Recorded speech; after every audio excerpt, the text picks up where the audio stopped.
আসসালামু আলাইকুম। সংবাদে আপনাদের সবাইকে স্বাগত জানাচ্ছি। আমি ফিরোজ তোহা। শুরুতেই আরবে কেবলস সংবাদ শিরোনাম। বাংলাদেশের সর্বশেষ গুরুত্বপূর্ণ আপডেট সংবাদে আপনাকে স্বাগত। শুরুতেই সংবাদ শিরোনাম, পরে বিস্তারিত। প্রথমেই জানাবো, প্রধানের সঙ্গে গোপন বৈঠক ষড়যন্ত্রের আলামত বলল যুব জাগপা। যুব জাগপার সভাপতি নজরুল ইসলাম বাবলু প্রশ্ন তুলে বলেছেন, ভারতীয় গোয়েন্দা সংস্থা রয়ের প্রধান পরাগ জৈন প্রতিনিধি দল নিয়ে বাংলাদেশে কি উদ্দেশ্যে অবস্থান করছেন, কারা এই সফরের আয়োজনকারী, কার সাথে তার গোপন বৈঠক হচ্ছে তা দেশপ্রেমিক জনগণ জানতে চায়। তারেক রহমান এমন একটি কাজ করবে সেটি আমরা কখনো কল্পনাও করতে পারিনি। এরপর জানাবো, ভারতের সঙ্গে সম্পর্ক স্বাভাবিকের আগে হাসিনার প্রত্যাবন চান নাহিদ ইসলাম। ভারতের সঙ্গে সম্পর্ক স্বাভাবিক করতে চাইছে বিএনপি, তবে তার আগে শেখ হাসিনাকে বাংলাদেশে ফেরত চেয়েছেন জাতীয় নাগরিক পার্টি এনসিপির আহ্বায়ক নাহিদ ইসলাম। তিনি মনে করেন, শেখ হাসিনাকে আগে ফেরত দিতে হবে, তারপর ভারতের সঙ্গে বাংলাদেশের সম্পর্ক স্বাভাবিক করতে হবে। তাছাড়া আর কোনো বিকল্প হতে পারে না বলে জানান তিনি। এদিকে হাসনাত আব্দুল্লাহ বলেন, ম্যানেজিং কমিটির হাতে নিয়োগ ক্ষমতা শিক্ষা ব্যবস্থাকে ধ্বংস করবে বিএনপি। বিএনপি সরকার ক্ষমতা আসার পর আবারও বিতর্কিত সিদ্ধান্ত নিয়েছে। তারা এবার বেসরকারি শিক্ষা প্রতিষ্ঠানে শিক্ষক নিয়োগের ক্ষেত্রে ম্যানেজিং কমিটির উপর দায়িত্ব দিয়েছে। এর ফলে ম্যানেজিং কমিটিরা তাদের মত মতো চাঁদা নিয়ে তারপর তাদের মত মতো অযোগ্যদের দেশের বিভিন্ন জায়গায় তারা নিয়োগ করবে। এ অবস্থা যদি চলতে থাকে তাহলে দেশটা এক ভয়াবহ ষড়যন্ত্রের দিকে এগিয়ে যাবে। এমন বিষয়টি কখনোই মেনে নেওয়া হবে না বলে হাসনাত আব্দুল্লাহ বিএনপিকে কঠোর হুঁশিয়ারি দিয়েছেন। এবারে জানাবো, সপ্তাহে একদিন স্কুল শিক্ষার্থীদের জুলাই স্মৃতি জাদুঘরে নেওয়া হবে বললেন প্রধানমন্ত্রী তথ্য উপদেষ্টা ডাক্তার জায়েদুর রহমান। জুলাই স্মৃতি জাদুঘরে সপ্তাহে একদিন সরকারি উদ্যোগে স্কুল শিক্ষার্থীদের নিয়ে যাওয়ার উদ্যোগ নেওয়া হয়েছে। শিক্ষার্থীদের জুলাই গণ অভ্যুত্থানের ইতিহাস এবং আত্মত্যাগ সম্পর্কে জানাতে এই উদ্যোগ নেওয়া হচ্ছে বলে জানিয়েছেন প্রধানমন্ত্রী তথ্য উপদেষ্টা ডাক্তার জায়েদুর রহমান। এবারে জানাবো, উপাচার্যের আশ্বাসে ববি শিক্ষার্থীদের সড়ক অবরোধ প্রত্যাহার। উপাচার্যের আশ্বাসে বিশ্ববিদ্যালয়ের ববি শিক্ষার্থীদের ঢাকা কুয়াকাটা মহাসড়ক অবরোধ প্রত্যাহার করা হয়েছে। আজ রাত 10টার দিকে প্রত্যাহারের পর মহাসড়কে যান চলাচল স্বাভাবিক হয়। এবং সর্বশেষ জানাবো, আবারও বিএনপি সরকার ক্ষমতায়, উত্তরায় পেট্রোল পাম্পের সহকারী ব্যবস্থাপককে কুপিয়ে 1,21,00,000 টাকা ছিনতাই।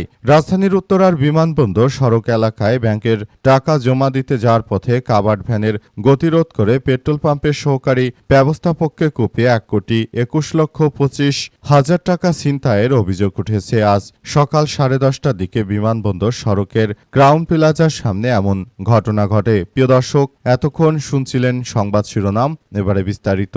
তবে তার আগে বন্ধুরা, অনুরোধ থাকবে এই সংবাদটিতে একটি লাইক দিন।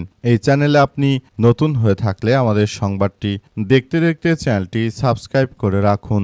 কমেন্ট করে বন্ধুরা আপনার মূল্যবান মতামত জানিয়ে দিন আপনি বিশ্বের কোন দেশ থেকে বা বাংলাদেশের কোন স্থান থেকে আমাদের সংবাদটি দেখছেন এবং শুনছেন। আর বন্ধুরা, সংবাদটি আপনার সোশ্যাল মিডিয়া ফেসবুকে শেয়ার করে বন্ধুদেরও দেখার সুযোগ করে দিন।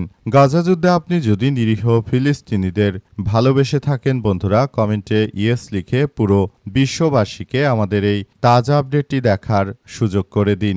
এবারে বিস্তারিত।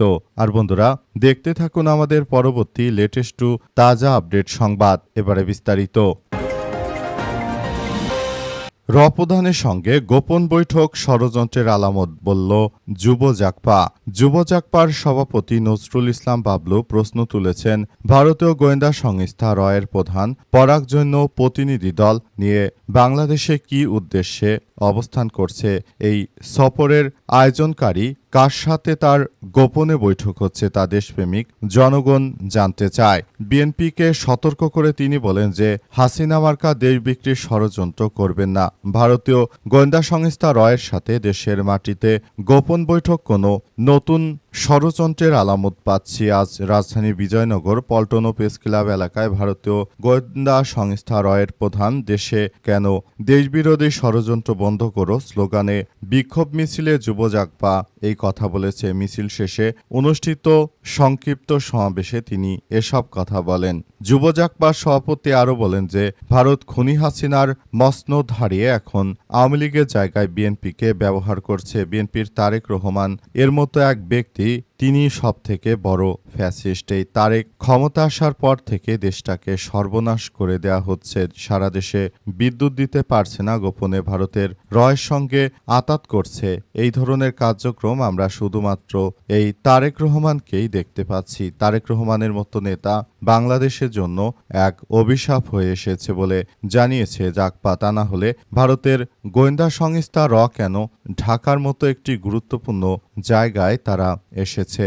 এই ধরনের ঘটনা আসলে কোনোভাবেই গ্রহণযোগ্য হতে পারে না। যদি তারা এই ধরনের ঘটনাগুলো ঘটিয়ে যেতে চায় তাহলে সেটি কোনোভাবেই আসলে সম্ভব হবে না। বিএনপির এই ধরনের কার্যক্রমকে ঘৃণাভরে প্রত্যাখ্যান করে 11 দলীয় জোট বিএনপি আসলে যা শুরু করেছে সেটা বাংলাদেশের ইতিহাসকে তারা আবারও কলঙ্কিত করতে চাইছে।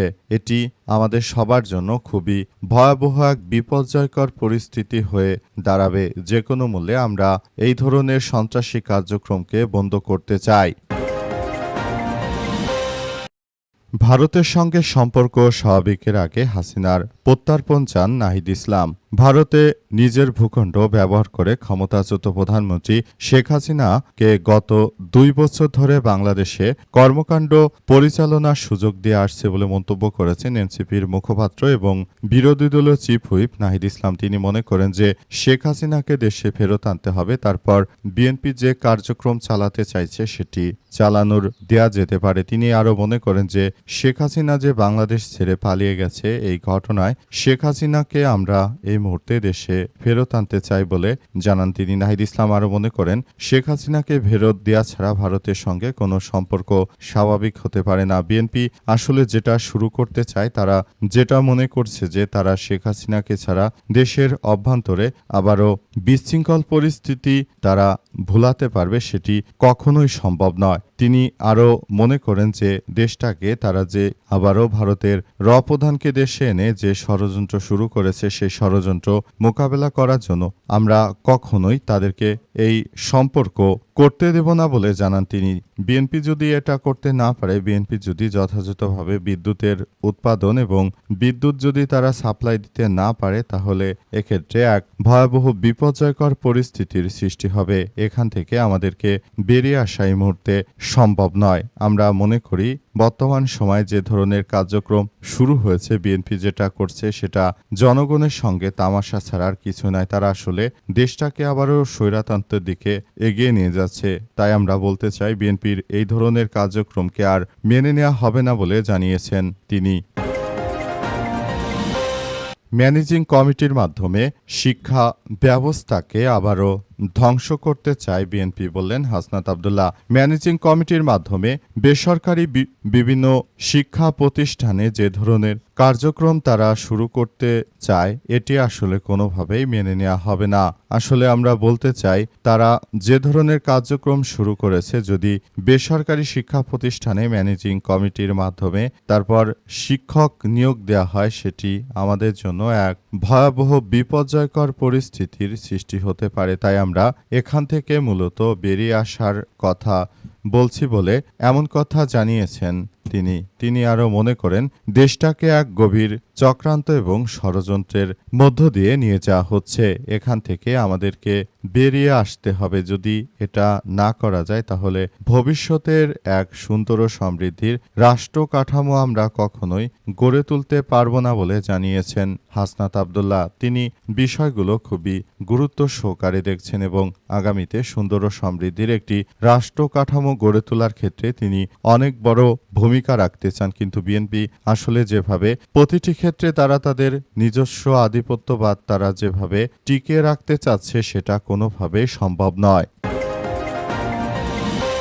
সপ্তাহে একদিন স্কুল শিক্ষার্থীদের জুলাই স্মৃতি জাদুঘরে নেওয়া হবে বললেন প্রধানমন্ত্রীর উপদেষ্টা ডাক্তার জাহিদুর রহমান। শেখ হাসিনার অপকর্ম সহ বিভিন্ন কিছু শিক্ষার্থীদের সামনে আসলে জানানোর জন্য শিক্ষার্থীদেরকে একদিন করে হলেও জুলাই স্মৃতি জাদুঘরে নিতে হবে বলে জানিয়েছেন প্রধানমন্ত্রী তারেক রহমানের উপদেষ্টা জাহিদুর রহমান। তিনি আরও জানান যে শেখ হাসিনার এসব অপকর্ম শিক্ষার্থীদেরকে অবশ্যই জানাতে হবে এবং শিক্ষার্থীদেরকে জানিয়ে তারপর পুরো কার্যক্রম চালিয়ে যেতে হবে। যদি শিক্ষার্থীরা না জানতে পারে যে শেখ হাসিনা আসলে কী ধরনের অপরাধ করেছে, সেক্ষেত্রে বাংলাদেশ কিন্তু কখনোই এগিয়ে যেতে পারবে না। তাই আমরা মনে করি বর্তমান সময়ে যে ধরনের কার্যক্রম শুরু হয়েছে তাতে করে শিক্ষার্থীদের এই বিষয়গুলো খুব গুরুত্ব সহকারে দেখাতে হবে বলে মনে করেন তিনি আরও মনে করেন দেশটাকে তারা যে এক মগের মুলুকে পরিণত করেছে, এখান থেকে আমাদেরকে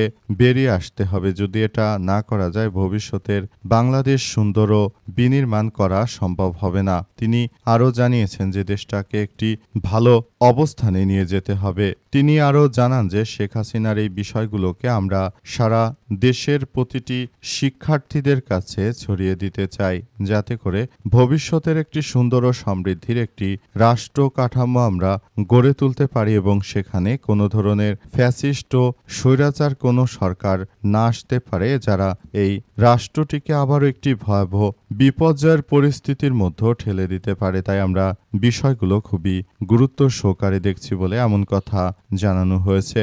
আমরা দেশটাকে সুন্দরভাবে গড়ে তুলতে চাই, এমন কথাই জানিয়েছেন জাহিদুর রহমান।